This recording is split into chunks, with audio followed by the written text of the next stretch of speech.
Just think about it. Tenants are coming out of COVID-19 and they are cashless. All of their money and all of their reserves have been used up just to survive the lockdown process.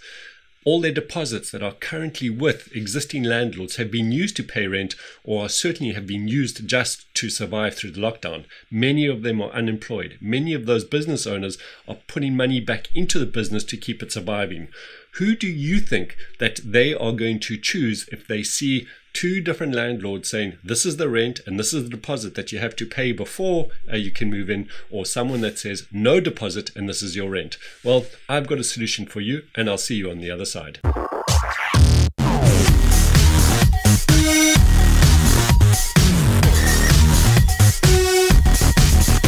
Why are we having this conversation of what is no deposit rent? So I'm just, again, putting myself into the shoes of the everyday person out there who is renting, leasing, from the landlord's perspective and from the tenant.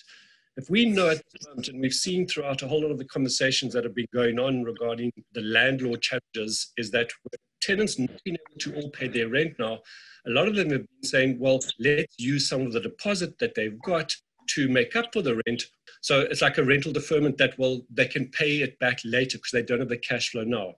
If I consider a whole lot of my other tenants, and this actually ranges both from the low income, so this is for leases at 2,500 Rand for a shared bed, up to 35 and even up to 50,000 Rand in my leases, they can't pay now because those are dependent on businesses and, of course, on certain international travel. And there's been no prediction that it's just the lower side of the lease market which is impacted most. So this could apply to a wide range of different scenarios. But if I'm thinking about specifically that lease range between 2.5 to 10,000 Rand, a lot of these people are going to be more kind of like hand-to-mouth rental payers. In other words, they're earning their income, they're paying 75% of their income is on debt repayments. And of course, at this moment with zero income, everyone's just saying like, well, what are we going to do now? And we've already experienced that, right? So we don't have to rehash that. But if we get at what's happening is these people, if they had reserves, are going to be using their reserves. So their cash flow reserves, some of them, if they're lucky, are going to be taking equity out of their property if they can refinance their bonds, or they're taking money out. But at the end of the day, everyone's cash reserves are definitely decreasing. So let's just consider what happens then. Let's say we're coming out of lockdown. Probably people have already given notice because they can no longer afford where they are. I'm getting that experience both in commercial and residential. They've been honest. They can't afford this. Their business has come to a slump. They're going to have to find somewhere else unless there's some miraculous solution.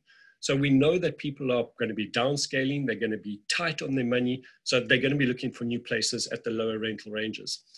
But that's fine. And we know that. And we like, okay, well, let's see if we can take some advantage of that, which is prepare for that. But we have to now bear in mind that as they're coming out of where they currently are, they're not going to have their existing deposits that they will extract from their current rentals, because that's probably being used as for the loss of rent because of being in lockdown, and now they're exiting. So that's going to be used up. If it hasn't been used up, it certainly will be in the rental. If they've deferred it, well, now they're going to have to pay it back if they do actually extract that deposit now. And I think for many of them, they are just surviving, which is basically just, they've used all their reserves. So we're going to get an influx of tenants from around South Africa saying, I have no more cash to put down as a buffer, as a normal deposit would, because whatever they can now get as they go back to work, let's hope that all happens sooner and sooner, that's just going to be able to pay for the rent, let alone, sure, I'm going to come up with a couple more grand to put down a deposit and the first month's rent before they start. So you can imagine that besides moving, which may cost them money in any case, they're hand to mouth, plus they're now having to put down 2 months in advance before they can move in, because it's a deposit and the first month's rent. The chances are that a lot of people are going to be really stuck on that. So that's what we already started exploring before lockdown. I started noticing that and already starting to see how we can unlock this. But definitely now, that's the scenario that we're seeing that's going to come out. So if that is the case, then how do we pivot around that, right?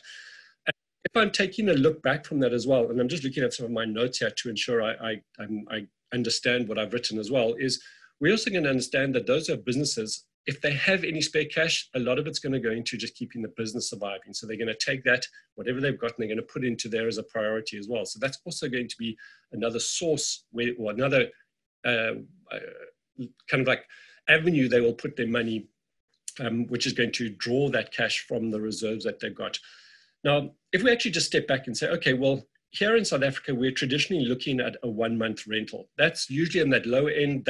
We know that we can't ask for too much because that's a serious amount. And of course, as soon as you start going to the upper ends between your 30s to the 60,000 rands per month leases, asking for 2 or 3 months, which is what I do when I go to that bracket, it becomes more challenging because you can imagine someone's got to have to put down like 180,000 rand before they move in, 2 months deposit plus the first month rent.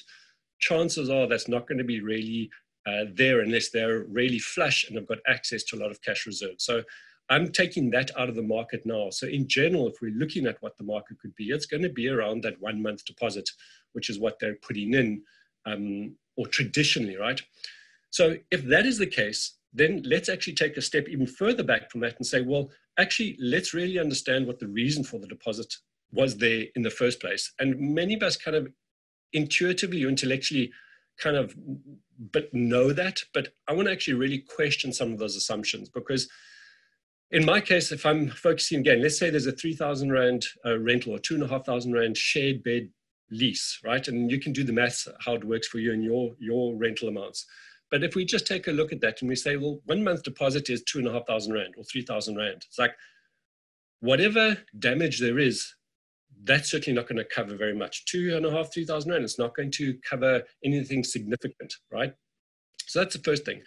We're also keeping the deposit because some of us think that if we have to evict, well, we've got a 2 to 3 month eviction process, which means therefore we want to have some kind of rental surplus as such that we could take, which would minimize the amount if we have to evict them. As well, we want to check that, and I'd be interested to know from all of you or any of you, when someone has left and there is damage, or actually how much, and the damage is, in my experience, is usually something which is small and agreed on. It's not like people have maliciously actually gone and done major damage because they're really angry about something. It's usually something that's picked up in the outgoing inspection that was maybe not seen or they didn't adhere to, and therefore there's like, okay, we're going to maybe just have to repaint this wall or fix this corner or do something like that, replace the patch up the space where they put nails into the wall, whatever it is. My experience, it's never been something that's been so significant that actually this is going to seriously impact me. So then I'm thinking, well, if I have that rental deposit, another question I'm asking is how many of these people, if they exited and I had said to them, hey, listen, this is the damage, we need to just repair that, they would pay that back to me even if I didn't have the deposit. In other words, the deposit just makes it easier because I can just refund the difference between what the damage was and then what their deposit was. But I'm also asking, well, if that wasn't there and they actually paid it back, would they actually pay it back if I had said, listen, this actually is the damage? They had agreed to it. In my experience, majority of our tenants would actually say, yes, okay, thanks, here's the couple of 100 rand or the 1,000 rand or whatever. So then again, I'm questioning, well, actually, what is the real purpose of the deposit? Or, although it's nice, if we're moving into this coming out of lockdown, COVID, and suddenly we're actually going to see a challenge of people paying the deposit, how do I actually mitigate that, both from the purpose of the deposit, but more importantly, not to make it a stumbling block or a block for them finding a place quickly, right? Because we all know that the vacancy rate of a property is actually one of the biggest costs and expenses of investing in real estate. Traditionally, when we run our numbers, as many of you know, and how I do is I'll always put an 8% vacancy, which is a 1 month deposit, in my calculations as every year as a most likely expense that will come in, because at a tenant changeover, there's probably going to be about a month. So if we're taking that into account, and that's normal, what could it be like now when people are trying to find a place and they're struggling because they just actually can't afford to meet the criteria of everyone else who's saying, please put a month down and your first month rent. So that could mean maybe it's going to be longer than 2 months now while you're trying to find a new tenant to come in. So there again, we have to really be considerate about what is happening there. So then I keep thinking, okay, well, how can I resolve this? How can we take this back and provide a solution which is really useful? And in my scenario, where I first started thinking about this is it's going to come back down to really how we market what we're sharing. In other words, we know that if we're wanting to get a tenant first, the same that I do in all of my Airbnb, which, by the way, I've actually got tenants, funny enough, in my Airbnb units that are level 4 workers, and they're coming in. So it's amazing that in the last week, people are coming back into Airbnb. But the concept is the same, is because I've adapted my listings in my Airbnbs to actually say things like 50% discounts for short and long-term stays. The same is what we're going to do with the rent for our leases in normal 12-month leases or longer, is still saying the same kind of thing, like no deposit required for the lease on, in this room or this house. And we want to attract their attention. Now, it's going to come down to the marketing. I've been thinking about then, okay, well, that's the marketing side. That will get them in the door.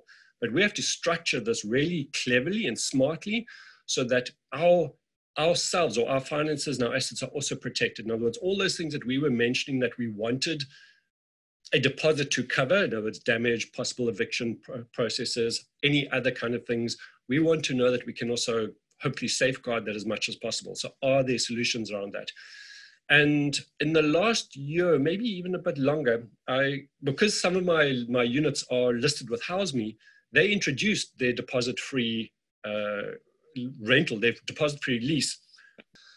And they introduced their deposit-free option. And basically it was simple. You can either pay whatever the landlord's wanting with a 1-month deposit, which is standard for many of us, or you can do the deposit-free, which is you're just paying your rental as you would normally. But the difference is that you're adding 6% onto the monthly rental, of which then HouseMe would keep in their scenario because they're providing me with a rental guarantee. But at the end of the day, for the tenant perspective who's paying, they're either going to pay their normal rental or add 6% onto the monthly rental, and therefore it is a no deposit option. And in this way, HouseMe was calculating that if they vetted their tenant correctly, well, they would be taking the risk, and that extra 6% is kind of like an insurance policy that they would build up, and they were willing to take that.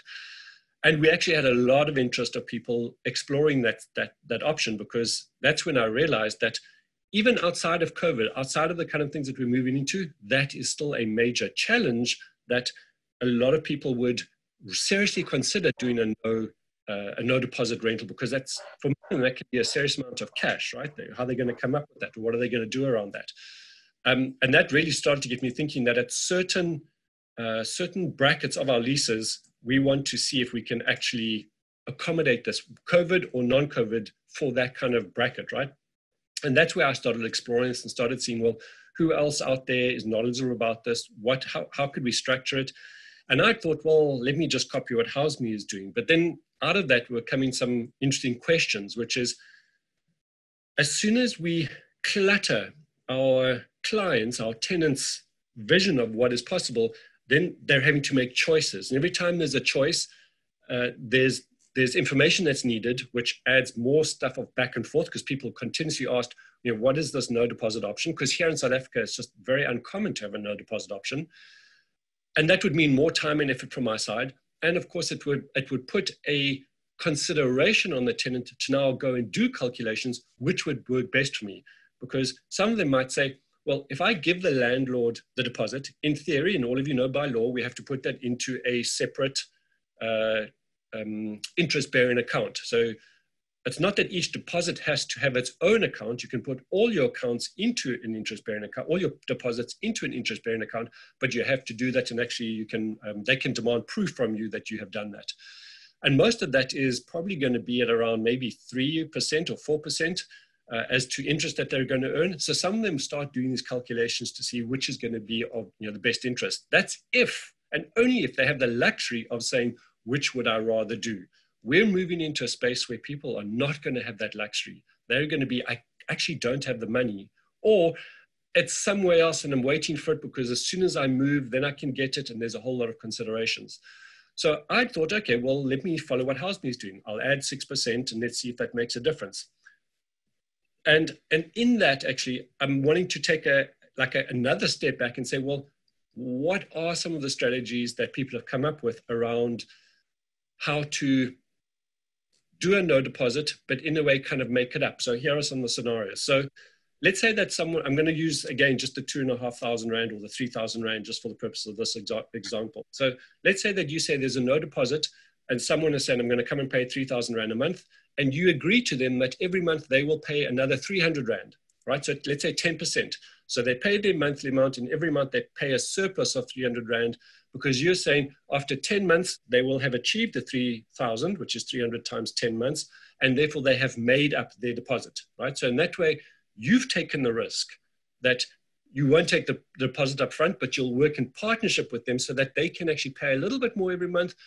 And then after the 10th month, in theory, they will have made it up. And then you could say, right, at that point, I will obviously keep it safe and it will be deemed as a deposit and therefore can be paid back to you.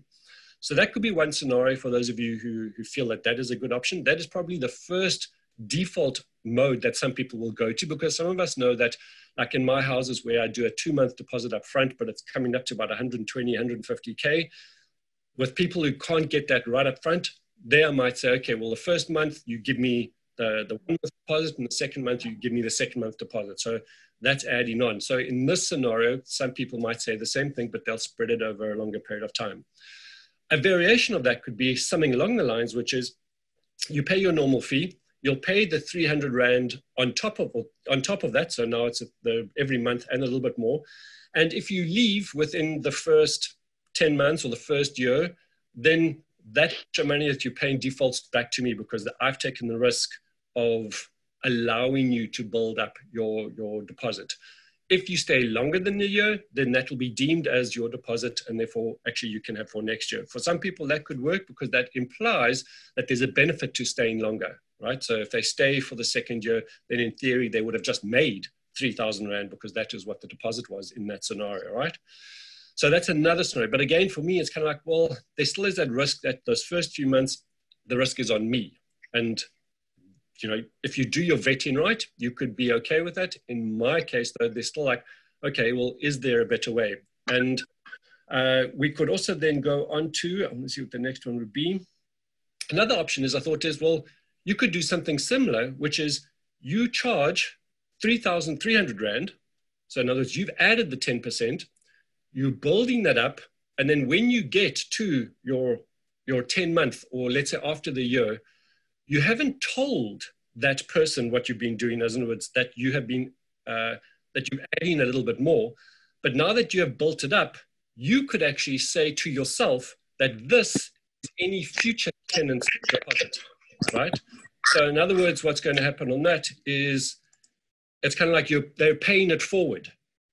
That scenario, what I'm sharing there is, you know, this thing of, can we actually pay this forward? Can we actually do it in such a way that if we get it right once, we could actually in future do no deposits? Because remember, if you've got a deposit and you're holding that for the next person, well, then they actually can do a no deposit option either. So the risk there is, how can you build up that deposit the quickest?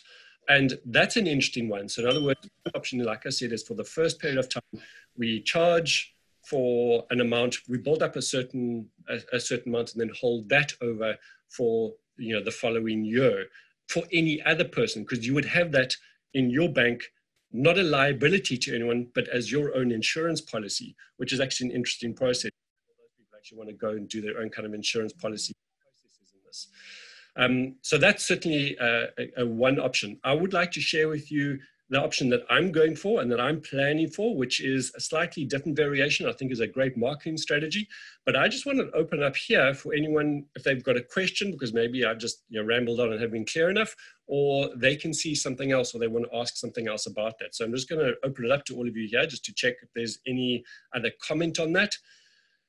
And then I'll share with you the strategy that I think is a smart one and that I'm going to be implementing.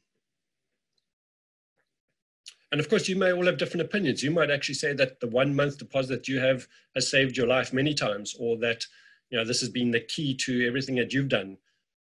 As I've shared, we need to look at how you choose your tenants, how you vet them, how much you feel that 1 month makes a difference. From my side, of course, like I said, on the top end of the bracket, those deposits actually are important. When someone defaults, like in one of my properties, their default is 62,000 Rand. That's significant. Someone who defaults on 2,500 Rand is like, well, that's not going to make a difference to what I'm dealing with. But a 62,000 Rand rent, that's going to really make a difference. So that's a different scenario. And if I have to evict someone, and it's going to take 3 months, and there's damage to the property because it's a luxury house, that's now coming up to 300,000 Rand, which again is very different to a 2,500 Rand tenant defaulting for 3 months, right? That's like 6 grand. It's like, I'm not going to lose sleep over that. 300K, I'll lose a bit of sleep over. So again, that's what I say, we got to look at where it is, but I'm looking specifically at this between the 2.5 to 10 bracket that is important. Any other comments before I share? Okay, so coming back down to what I'm looking for is, instead of proposing you either have a no deposit or you do deposit, which I had thought originally was, well, this is the best way, is give people a choice. I'm actually just choosing to do one where the choice isn't seen up front. In other words, I never want someone to feel that they're being taken advantage of, and that could be the challenge of, you give someone the rental amount and you give someone the no deposit amount, they might feel that because I'm going to charge more for the no deposit amount, that they're being taken advantage of. Doesn't matter what is, in my view, how I justify it, how I try and explain to them and say, well, I'm taking the risk. I'm doing this because I'm trying to help you. They may not see it that way. And again, I want to take out any possibility of there being conflict or a negative impression coming along that I can avoid. Obviously, if I can't, so be it. But in this case, I'm saying, can I avoid that? And that's one of the reasons that I'm driving around. So I want them to basically see something. And when I'm marketing this, because that's how it's going to be, my first 2 words will be no deposit house in wherever, no deposit shared room in wherever it is that I'm listing as the title for the advert. I'm wanting that there first, because that will pull their attention straight away, because that is currently what tenants are going to be most, I don't want to say looking for, because they're not looking for it, because no one else does that. No, I don't know many other people at all are saying we're offering no deposits, which makes a big which will make a massive difference to them. So can I actually get them in the door? And the last thing I want to do then is what we call bait and switch, which is you bait them by saying, oh, no deposit. And then you basically tell them, well, actually there is a deposit, but if you don't want to do a no deposit, you're going to have to pay more. That, I think, could, say like, you've pulled me in by tricky marketing and that's not going to work. So I'm just going to give them one amount. And what I'm going to do is, if it is that, let's say it's a 3,000 Rand rent, I'm going to say it's going to be 3,300 Rand. So probably certainly between the 2.5 and probably up to 10, I will keep it as 10%. Maybe at the 10,000 Rand, I'll drop it to maybe an 8%, but basically in that first between 2.5 and 8 will be a 10% increase. But of course they don't know that, right? Because they will first see no deposit, and of course, whatever, if it falls within their bracket of whatever their price range, they will engage me. So they're already going to come willing to pay whatever it's been listed at, because that's what they have seen when it says no deposit, and whatever the listing price is, they would come and engage me on that. So I've got them there, and I have built in the buffer that I'm needing.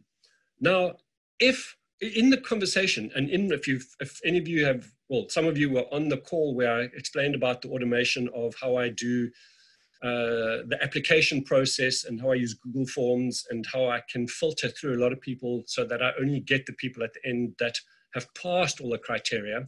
One of those forms that I'm putting, one of the tick boxes is, can you afford to pay a deposit? If you could, right? And they might say yes, because if I see that, I'm going to come back to them and say, well, I'll tell you what, you can pay this amount and not pay a deposit.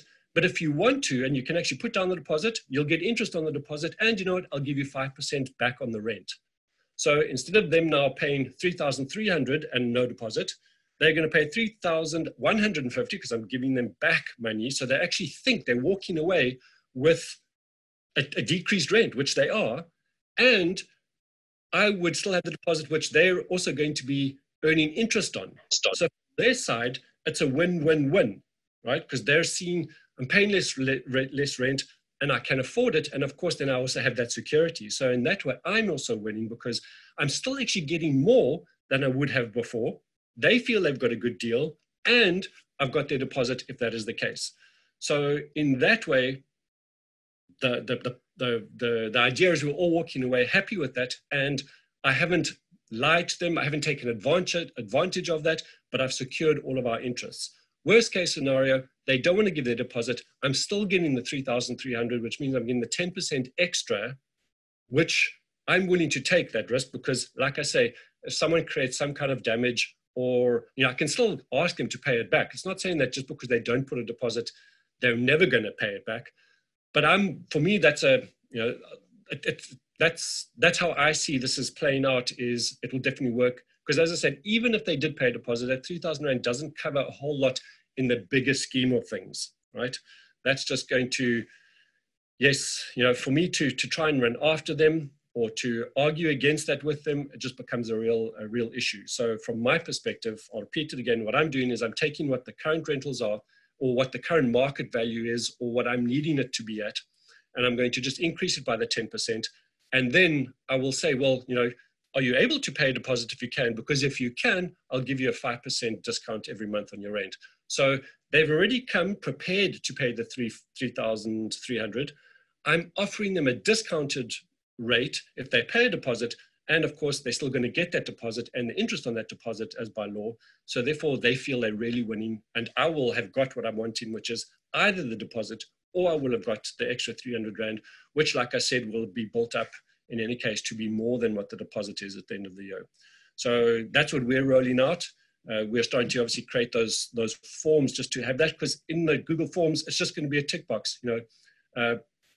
If you pay a deposit, well, I can even say that if you pay a deposit, we'll give you a 5% discount on that, on the rent. Would you like us to consider that? And they just tick it. But it gives me knowledge of who can do that, because then I'm going to engage that person first in their application as well, just to see if I can put that through the door. So in that way, we're dealing with what we see is coming on pretty soon as people start moving. As soon as level 4 is allowed and people are already moving places. Like I've got tenants who've already paid deposits who, like, as we went down into lockdown, they went through all the stuff online, they've applied, I vetted them, agreed, they've actually paid deposits, but are now actually starting to withdraw their deposits. They've asked for the deposit to be paid back because they couldn't move in yet. And I think it's because they're actually needing that to live off now, which just again reinforces that tenants are not going to have extra money for those deposits when it comes down.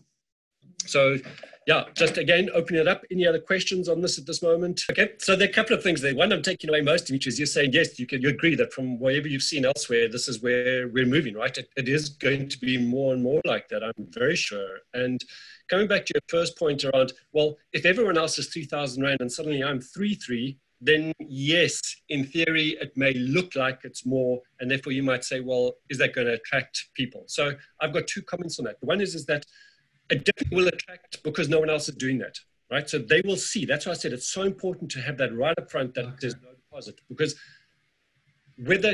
even paying 3, if you can't pay a deposit of 3 and a first month's rent of 3, it doesn't even matter. You can only pay 3,300 because you can do that, but you can't do the 3,000 and a deposit.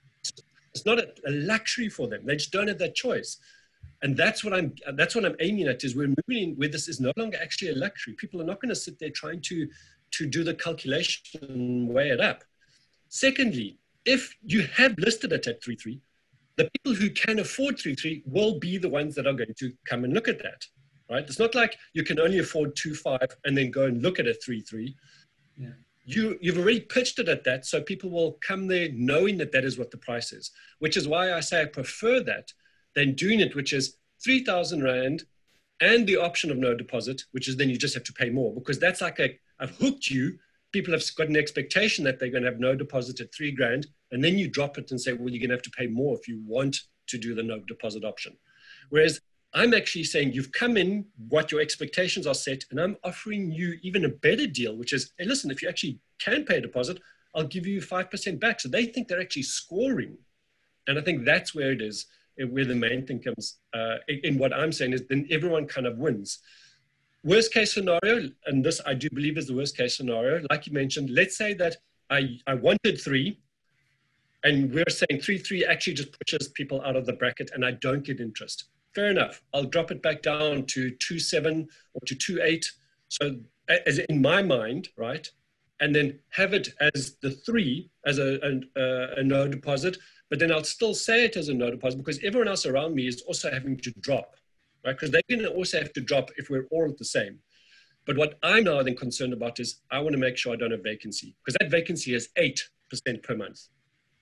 That's where the issue. I don't want to wait another whole month, which is equivalent to the deposit, because everyone's competing. I want to, even if I'm competing on their level, I want to make sure that I'm chosen first and I don't have vacancy, because then I just made 8% just like that, or made as in I will not have lost because I'm the same as everyone. I don't think that is the case. As I said, because I'm not baiting them and switching them. I'm putting at a price that the people who come are already willing to pay that. That's the difference. And then anything after that is the benefit to them. And therefore, it's like the opposite of what most renters experience is there's just suddenly more costs. Oh, they've got to pay the deposit, they've got to pay the lease fee, they've got to, suddenly then there's the key deposit, then there's the pet deposit. That's the reality. We're moving into that. We're following up with the states where you have all those things now. I mean, a lot of estate agents nowadays are also doing municipal deposits. So you have your normal rental deposit, and then you have to have your rates, your refuse, water, electricity deposits if they're not on prepaid.